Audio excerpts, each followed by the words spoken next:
첫 시간으로 이제 돌아가서 우리 성막 처음 강의를 좀 기억해 봤으면 좋겠습니다. 성막의 존재 의의가 무엇일까요? 성막의 존재 의의는 성막 자체에 있지 않습니다. 무슨 말인지 이해가 가십니까? 율법도 굉장히 중요하고 성막도 굉장히 중요한 의미를 지녔습니다. 율법과 성막의 공통점이 있어요. 그건 뭐냐면 모세가 시내산에서 하나님께 명령을 받은 것, 그것이 공통점입니다.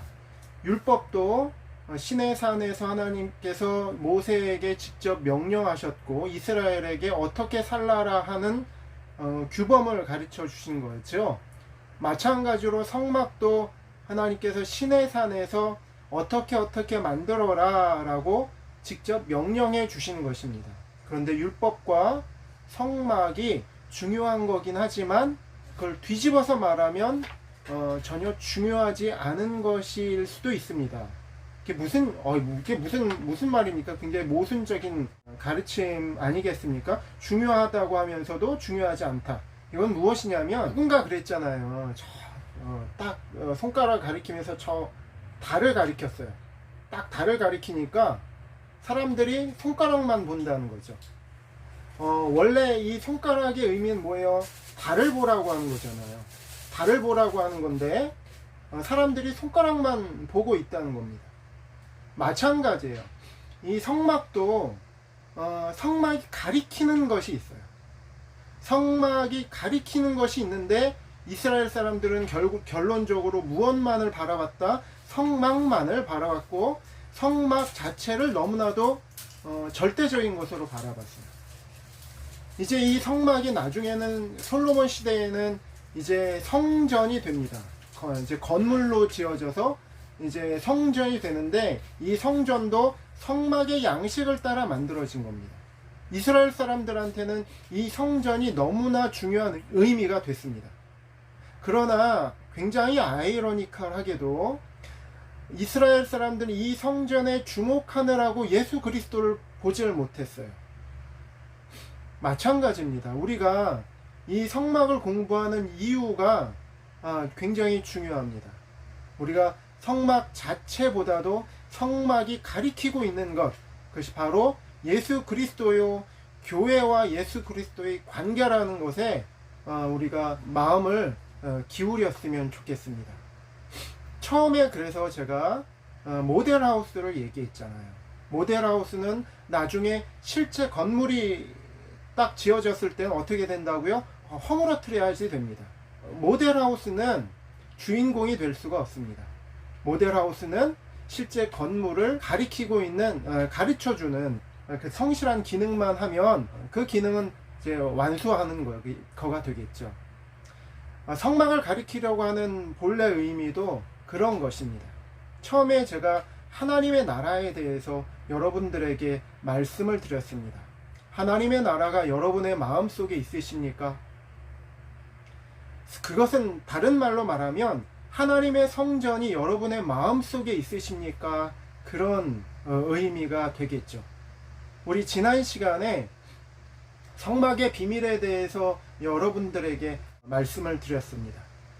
성막의 가장 첫 번째 의의는 성막 자체는 예수 그리스도를 아주 성실하게 계시해주고 있는 아주 독특한 건축물이다. 곧 성막은 예수 그리스도이다.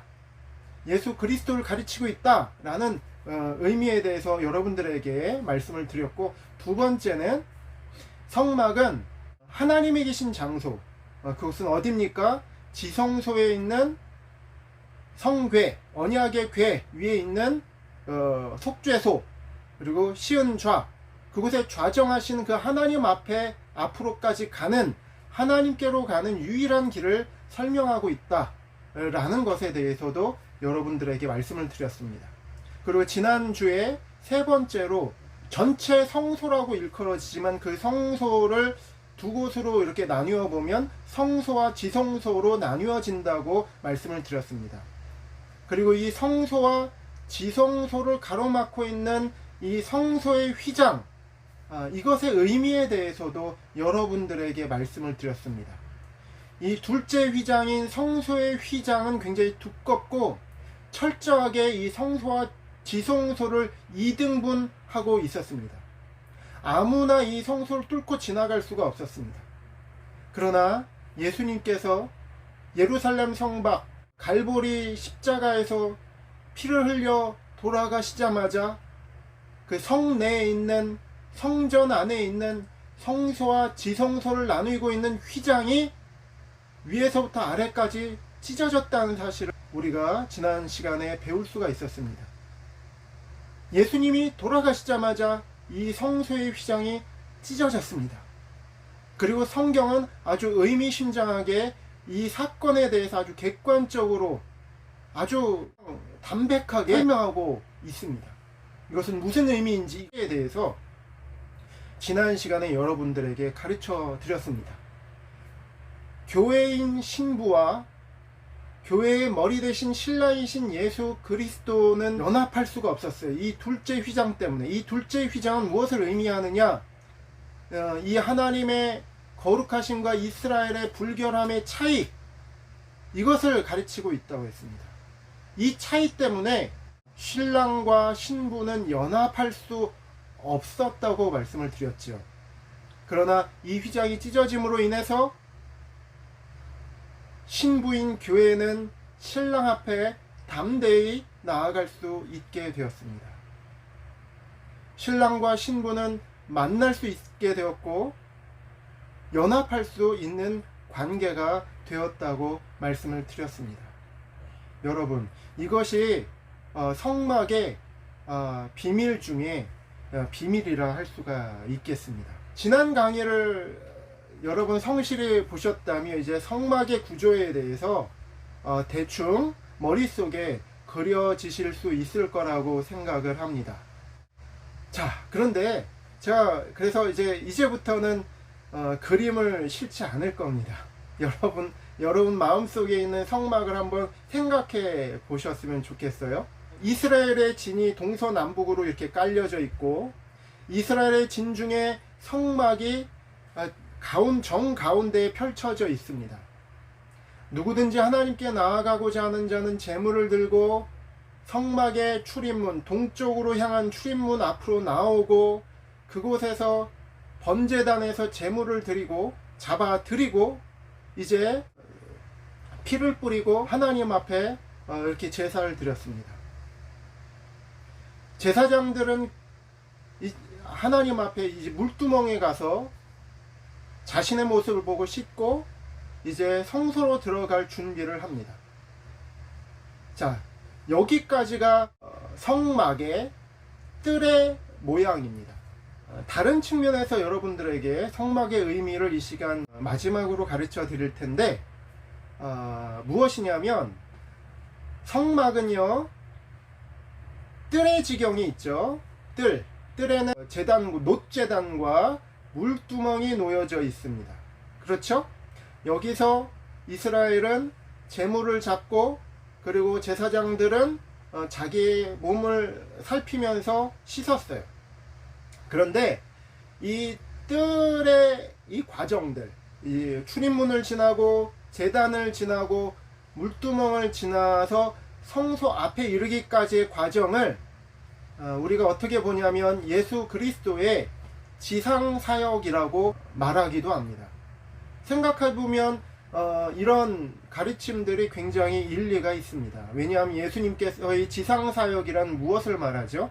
예수님께서 인간이 되셔서 태어나셔서 공생애를 사시고 십자가에서 죽으시기까지의 과정을 지상사역이라고 한다면 이것에 대한 비유가 곧 뜰의 사역과 일치된다는 말입니다. 과연 예수님께서 인간이 되셔서 성육신하셔서 제단에 나아가 자기 몸을 희생하셨어요. 그죠? 그리고 예수님께서 이 땅에 오셔서 하나님의 나라를 전파하시고 회개의 메시지를 전파하셨습니다. 그렇다면 이 뜰의 사역을 지나서 이제 성소로 들어가는 사역들, 이 사역은 예수 그리스도의 천상사역이다라고 사람들이 그렇게 말하고 있습니다. 이것도 과연 일리가 있습니다. 천상사역이란 무엇인가요? 예수님께서 이제 십자가에서 죽으시고 부활하셔서 승천하셨잖아요. 예수님이 과연 그냥 단순히 승천만 하신 것이 아닙니다. 이제 예수님께서 자신의 몸을 제물로 드리시고 다시 살아나셔서 의로운 인간 대표자가 되셔서 부활의 첫 열매가 되셔서 이제 하늘로 올라가셔서 하늘의 성소에 들어가신 것이죠.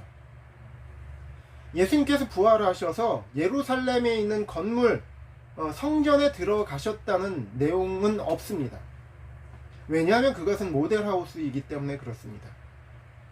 진짜 본질이신 하나님과 사람 사이의 유일한 중보가 되시고 세상 죄를 지고 가는 하나님의 어린 양, 죽임을 당하신 하나님의 어린 양, 그러나 살아나셔서 부활하신 유일한 참 대제사장이 되셔서 이젠 땅에 있는 것이 아니라 하늘에 있는 실제이신 하나님 나라의 성전에 들어가셔서, 우리 지난 시간에 배웠잖아요. 지성소, 그 지성소에 있는 하나님의 보좌 앞에 나아가신 것이죠. 그래서 성소에 들어가셔서 지성소까지 들어가셔서 자신의 피를 가지시고 하나님의 보좌 앞에 가셔서 그 피를 뿌리시고 하나님 앞에 우리의 중보자로 들어가셨다는 것입니다. 이것이 예수님의 천상 사역이라는 것이지요. 이 예수님의 천상 사역은 다시 한마디로 말하자, 우리 지난 시간에 제가 이렇게도 여러분들에게 설명을 해 드렸을 것입니다.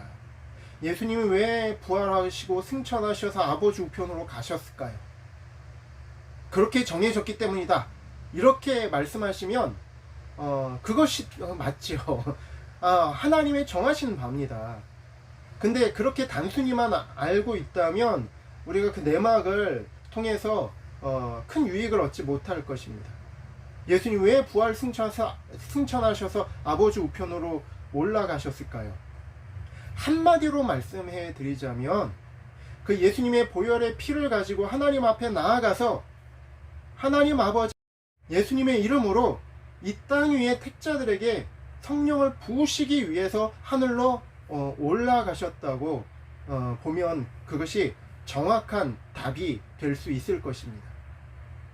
성령이 오셔야 우리가 교회의 일원이 됩니다. 성소에 들어갈 수 있습니다.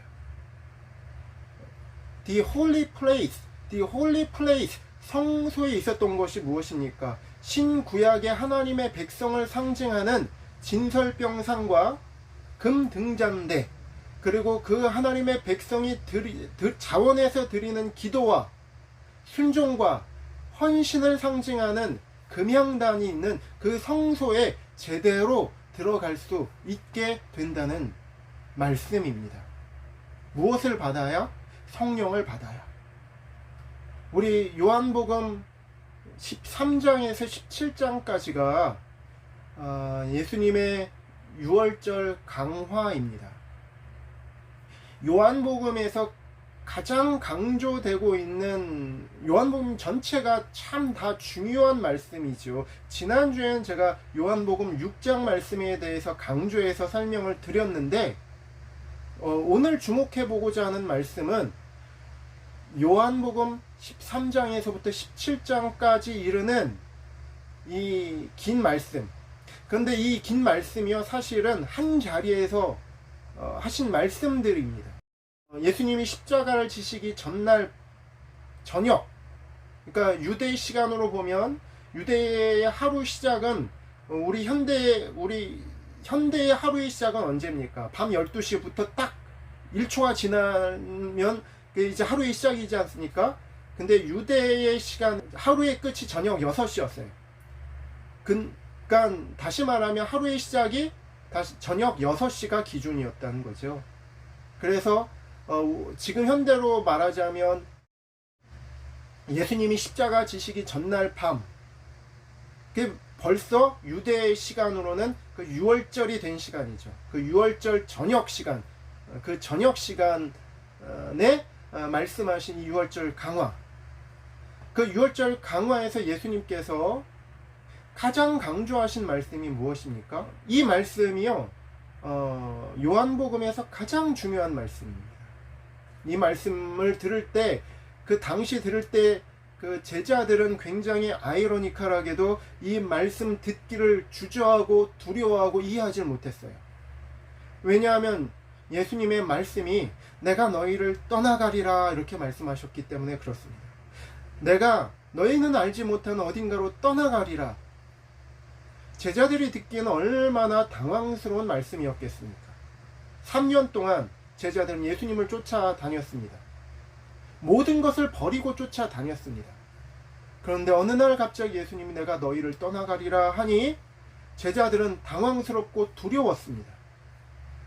근데 예수님이 이렇게 말씀하십니다. 내가 지금 당장 너희를 떠나지만, 그리고 내가 가면 세상은 다시 나를 영원히 보지 못할 것이지만 너희는 조금 있다가 나를 다시 보리라.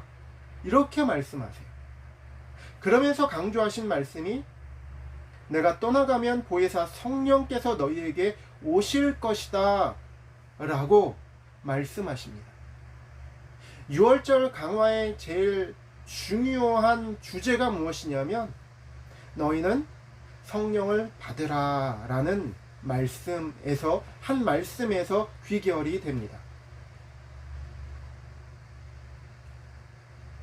내가 진실로 진실로 너희에게 이르노니 내가 실상을 말하노니 내가 떠나가는 것이 너희에게 유익이라.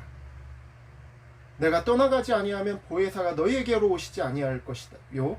떠나가면 내가 너희를 그에게로 보내리라. 이렇게 말씀하시는 것이지요. 성령께서 하시는 사역이 무엇입니까? 예수님이 하신 사역을, 한마디로 말하면 예수님이 하신 이 사역의 효과성을 믿게 하시는 겁니다. 어느 누가 하나님의 백성의 일원으로 들어갈 수 있게 하십니까? 성령께서 우리 마음속에 들어오셔서 그 일을 적용시켜 주심으로써 우리가 믿고 그 하나님의 백성의 일원으로 들어가게 되는 것입니다. 그래서 생명의 떡이 되신 예수님을 보게 하시고, 너희가 마시는 물을 마시면 다시 목마르려니지만 내가 주는 물을 마시는 자는 영원히 목마르지 아니하리라. 그 속에서 영생하도록 솟아나는 샘물이 되리라. 참된 양식요, 참된 음료가 되시는 예수님, 그 진설병상을 우리가 믿음으로 취하게 하시고 금 등잔대에서 비추시는 그 빛, 세상에 참된 빛이 되시는 예수님을 보고 믿게 하시는 일, 그리고 그 등잔대는 무엇을 상징한다고 그랬습니까? 신약의 교회를 상징한다고 하지 않았습니까?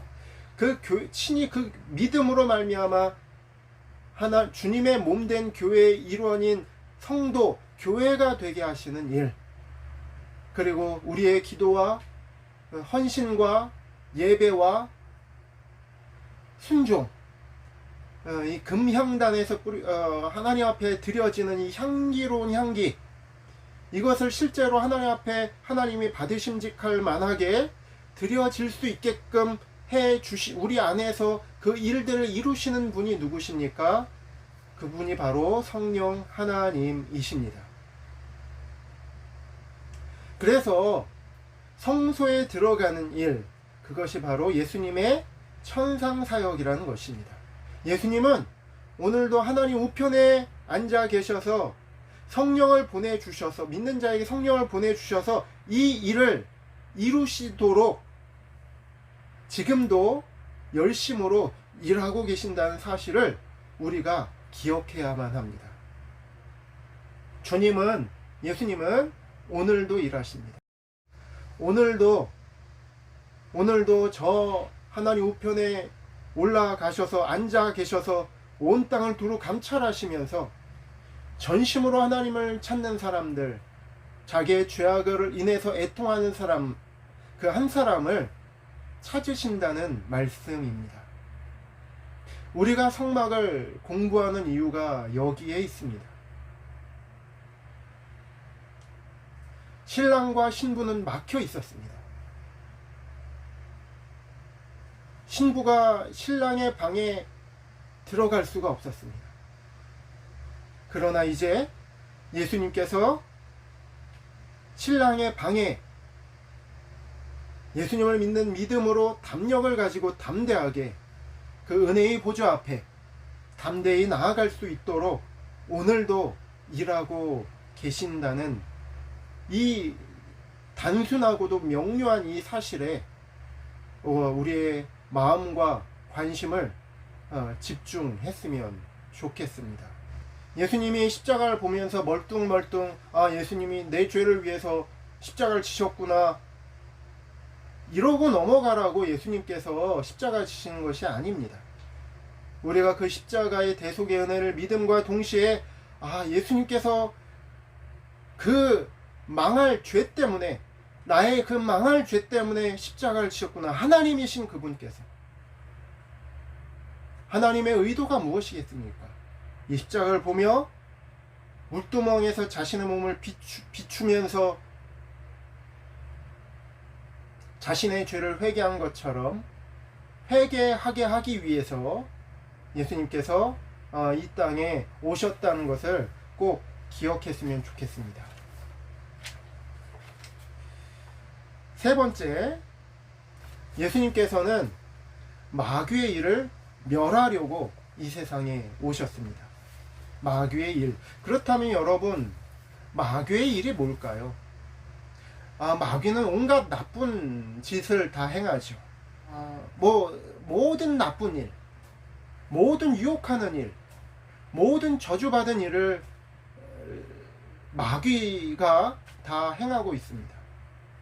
그런데 사람들이 마귀의 일이라고 하면 단순히 그냥 나쁜 일로만 여깁니다. 이 세상에는 많은 그 불행들이 있고요. 우리가 다 설명하지 못한 아주 비극적인 일들이 벌어지고 있습니다. 세상을 살면서 우리가 다 해석할 수 없는, 우리가 설명할 수 없는 숱한 일들이 있습니다. 그러나 분명한 것은 그 모든 일들이 다 마귀로부터 비롯되었다는 사실을 우리가 기억해야만 되겠습니다.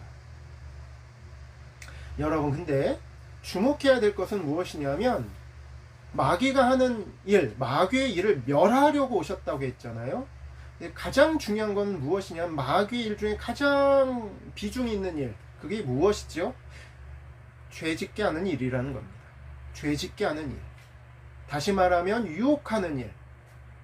죄를 지어서 하나님으로부터 떨어지게 하는 일. 그것이 마귀의 유일한 관심사입니다. 예수님은 이것을 멸하려고 오셨다는 겁니다. 그럼 뒤집어서 설명해 보겠습니다. 마귀의 일을 멸하러 오셨다는 것, 그것을 쉽게 말하면 무엇을 말하죠? 자, 마귀의 목표는 하나예요. 딱 하나입니다. 무엇이냐? 하나님과 사람 사이를 벌려놓는 일이에요. 그 벌려놓는 그 매개체가 뭐예요? 바로 그것이 죄예요. 하나님과 사람 사이를 가로막는 가장 강력하고 유일한 것이 있다면 죄입니다. 죄. 근데 그 죄를 통해서 마귀는 무엇을 바라냐면 하나님과 사람 사이를 가로막고 떨어뜨려 놓는 일을 하는 거예요. 단절시키는 일. 그렇다면 주님이 마귀의 일을 멸하셨다는 것은 뒤집어서 말하자면 무엇을 말하는 것입니까?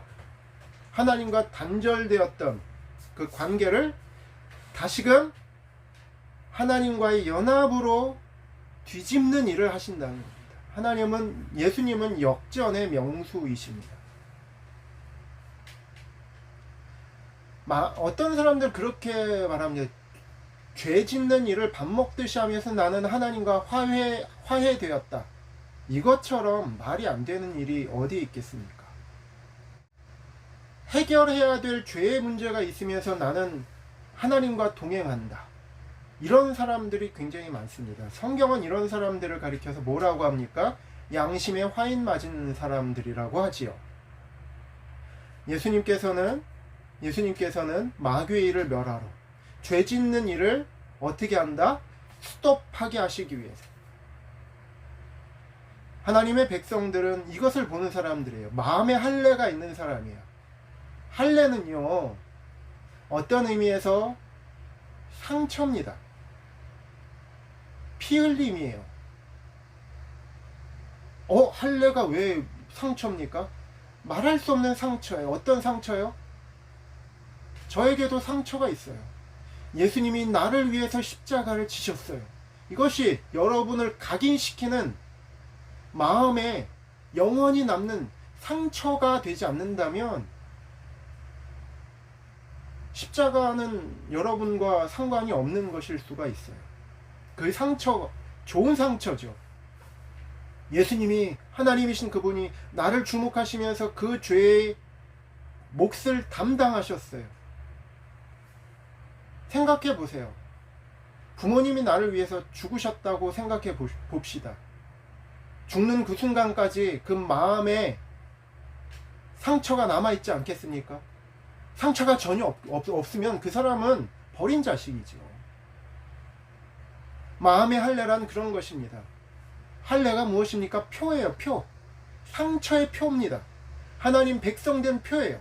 하나님 백성의 마음에 거룩한 상처가 있어요. 그 상처는 막 우울증 걸리는 상처가 아니에요. 삶의 의미를 깨닫게 되고, 주님이 나를 위해서 모든 것을 바치셨구나. 그 마음에 뿌듯한 상처, 영광의 상처.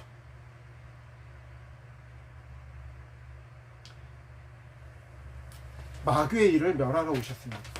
그 마음에 거룩한 상처가 있는 사람은 죄를 보는 견해가 달라지고요, 태도가 달라질 수밖에 없습니다.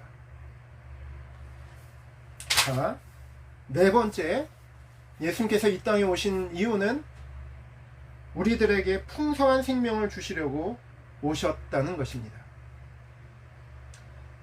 다섯 번째, 예수님께서는 불을 땅에 던지려고 오셨습니다. 누가복음 12장 49절 말씀 보니까 내가 불을 땅에 던지러 왔노니, 예수님께서 분명하게 말씀하셨어요. 왜 오셨냐고요? 불을 땅에 던지러 왔노니 이 불이 이미 붙었으면 내가 무엇을 원하리요? 성령을 이 땅 위에 택자들에게 부으시기 위해서 오셨다는 겁니다. 그리고 여섯 번째, 하나님 나라의 복음을 전하려고 오셨습니다. 우리는 이 성막을 공부하면서 예수님께서 이 땅에 오신 이유, 그리고 그 이유가 우리 가운데 온전히 이루어지고 있는지를 믿음으로 확인하라고 이 성막을 우리에게 주시는 것입니다. 지난 강의를 통해서 여러분 성막을 배우느라고 또 의미 있는 시간이 되셨을 줄 믿습니다. 요즘 우리 각 방에서, 독방에서 또 각자 기도할 때 성막을 연상하면서 예수님께서 이 땅에 왜 오셨는지 그 이유를 생각하면서 그 예수님이 오신 이유 하나하나가 나에게서, 그리고 내 가정에게서 온전히 이루어지기를 위해서 여러분 믿음으로, 소망으로 기도하게 되셨으면 좋겠습니다. 우리는 은혜의 보좌 앞에 담대히 나아갈 수 있습니다. 왜냐고요? 예수님께서 그 길을 열어주셨기 때문입니다.